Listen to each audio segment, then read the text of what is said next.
Good morning. Happy New Year. It is Friday morning, January 6, 2023, and it's time for your morning walk with me, Sophfronia. I am at the winter residency for the Alma College MFA in Creative Writing. This is the Ralph A. McMullen Center in Roscommon, Michigan. A totally beautiful location. So the thing I'm wanting to talk about today has to do with thoughts, and I've noticed this has come up a couple of times in different conversations. Not talking about thoughts directly, but it occurs to me that it comes back to that. The idea of paying attention to your thoughts. And maybe you've heard this description in meditation, that you're not supposed to, well, the idea is meditation is like you're sitting by a river, and the river flowing by represents your thoughts, and you're observing your thoughts, watching them flow by. And the idea is you're not supposed to jump in the river and then get carried away by the thoughts. Now,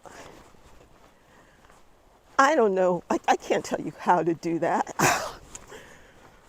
I don't know how it works. But what I can do is share with you how it kind of manifests for me, how it works for, in my head. So in hopes that maybe you can recognize, oh yeah, that's I hear that too, or I see that too, and maybe it'll help. So a long time ago, when I lived in New York City, I bought a convertible, a little white Mazda Miata. I loved that car.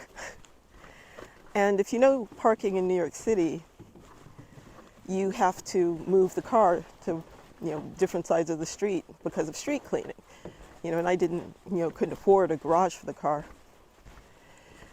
And early on, not too long after I first bought the car, I was moving it, and it occurred to me, hey, I don't have to just move the car over to the other side of the street and sit there and wait for 45 minutes or 2 hours or whatever. I can go have a drive. It was a beautiful day. I could just go out on the West Side Highway and just zooming down, put the top down. And that's what I did.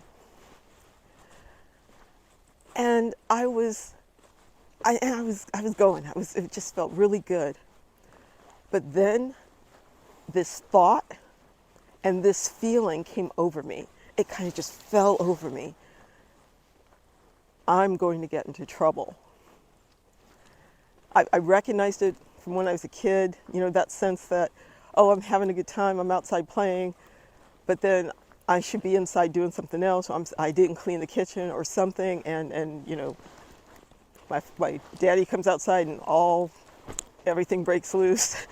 And in many ways, I still carry that feeling in me, that whenever I'm having a really good time, it's like, oh wait, I'm not supposed to be having this good time. I'm going to get into trouble. So I recognized that feeling. It was quite familiar. I felt like, if a car blew its horn, he was blowing it at me, or I was going to go back and not get a parking space. I felt that there would be some retribution for me having this sunny day in my convertible. But because I recognized the thought, I was aware of the thought, I could stay on the riverbank and not jump into the river. I could have gone full anxiety. I could have said, oh God, I better get back to the street and all of these things, but I didn't do that. The thing that occurred to me, and I can't tell you how it happened, the thing that occurred to me was, I need to do this every day. I need to get out in this car, don't care that everybody else is at work. I need to do this every day until this feeling goes away. And that's what I did. Maybe it wasn't every day, but I definitely, leaned into enjoying that car. So that's what it can look like when you recognize, watch, listen to your thoughts, that you can recognize when it is just a thought and that you have a choice whether or not to let it bog you down in fear or anxiety, that you can say, okay, this is what this is. Maybe I just need to relax until this feeling goes away, or I need to do something to help myself, but that you can do something. So I invite you to do that. Just try to get a handle on what you're thinking and recognize when it doesn't have to overtake you. I hope that helps. Anyway, I'm going to keep walking. I've arrived at the shore of Higgins Lake, so I'm probably going to just look at the water for a while. I will see you next week.